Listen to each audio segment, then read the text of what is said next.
Hey everybody, it's Kellen Brower with RacerX, back again with another race examination video as we take a look back to Oakland, starting off with Ken Roczen's crash in qualifying, and boy, this one was really close to being bad. I'm only going to slow it down once to rewatch it because it just makes me sick to my stomach thinking how much worse that could have been, but he got very close to getting hit right in the goggles there, and that's not a place you want to get hit in the helmet, of course.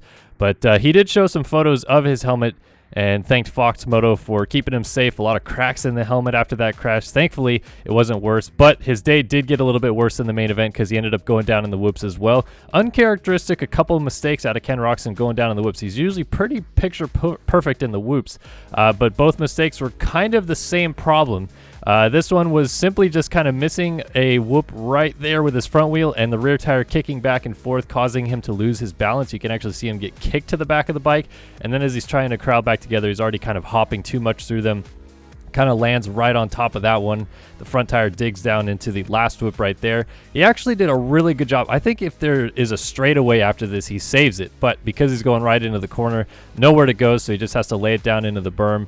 And unfortunate for him because he had a great opening round, and it seemed like everything was kind of sent awry for him after that crash in qualifying. But thankfully, it seems like he is okay and going to be back this weekend in San Diego. Let's talk about the Ryan Breece situation in the LCQ, because boy, there's a lot of it. So he said, I almost got cleaned out on lap 2 of the LCQ, but was strong enough to only make it out with a broken rear rotor and rear brake, causing my uncontrolled riding throughout the rest of the LCQ.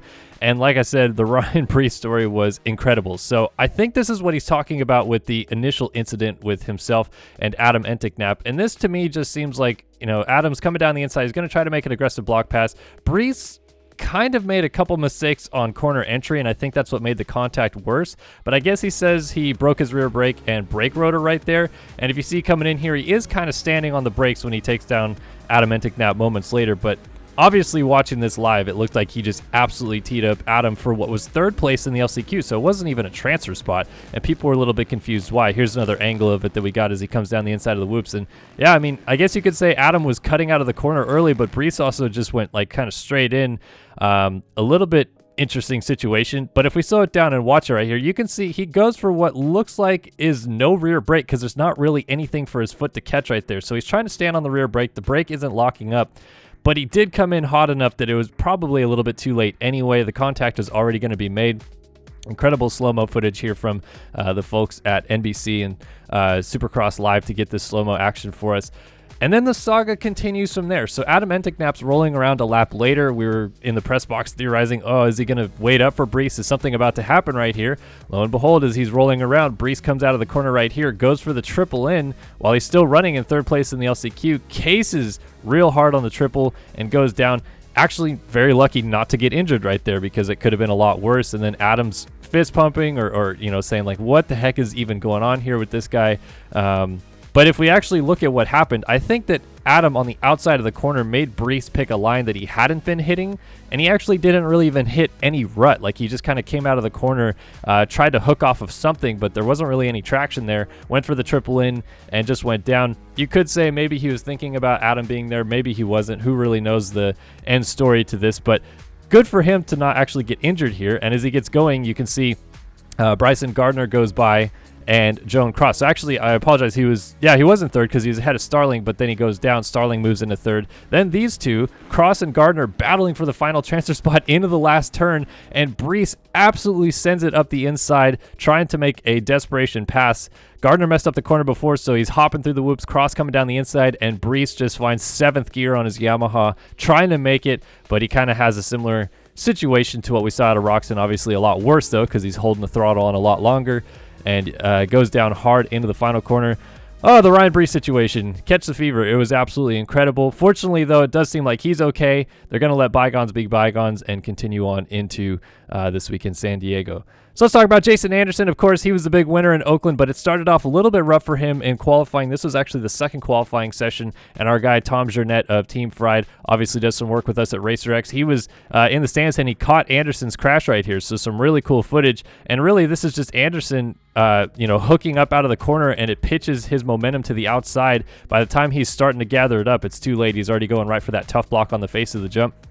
does kind of like a cool little like wheelie scrub off of it and then lands down on the ground pretty hard right there. But obviously he recovered very nicely, had a pretty decent heat race, and then in the main event got around Shane McElrath for second place early, goes after his teammate Adam Cianciarulo, who's still nursing that shoulder injury, so we kind of expected him to fade a little bit. Anderson gets around him, has a bit of a buffer zone for a few laps, opens up a gap, and lo and behold, Jason Anderson, after 1,415 days, is a winner again in Monster Energy Supercross. That is just incredible, and really kind of puts him right into the thick of some title discussion as well, because he was great at A1, obviously picks up the win at Oakland. He's stoked. Obviously, the whole Justin Barcia and Jason Anderson situation from Anaheim seems to have kind of mulled over with the whole Team Fried merch purchase that Barcia had. That whole situation was funny, but just awesome for Anderson right there. Really cool stuff. I want to remind everybody that this video is presented by OnX Off-Road. Know where to go with the #1 off-road GPS app. Access 500,000 plus miles of trails and roads, open dates, and public lands. Download the OnX Off-Road app today. So moving on to the 250 main event, and it was a little bit of the Jo Shimoda show early on. He finally gets a good start in the main event. We're going to see what he's able to do with it out front. He has a little bit of pressure early on from Vince Friese. Christian Craig moves into second place around Vince Friese in the whoops on the second lap of the race. And actually, Shimoda was able to keep Craig at bay here for a little bit, but then this little mistake from Shimoda coming into the corner before the whoops. A lot of times these guys are, clicking into third gear before they even get to the corner, so they don't have to shift going over that double. Maybe that's what happened. Shimoda just, lugged the bike a little bit too much in the corner, but he stalled the bike. And then moments later, as he's battling his teammate Hammaker in the whoops, huge dismount down the inside of the whoops, just kind of got the whoops a little bit wrong right there. And actually, this situation is very similar to what we saw out of Roczen. So it's essentially just Shimoda missing the fourth whoop with his front tire. So catches the very top of the third whoop, then over the fourth whoop with the front tire.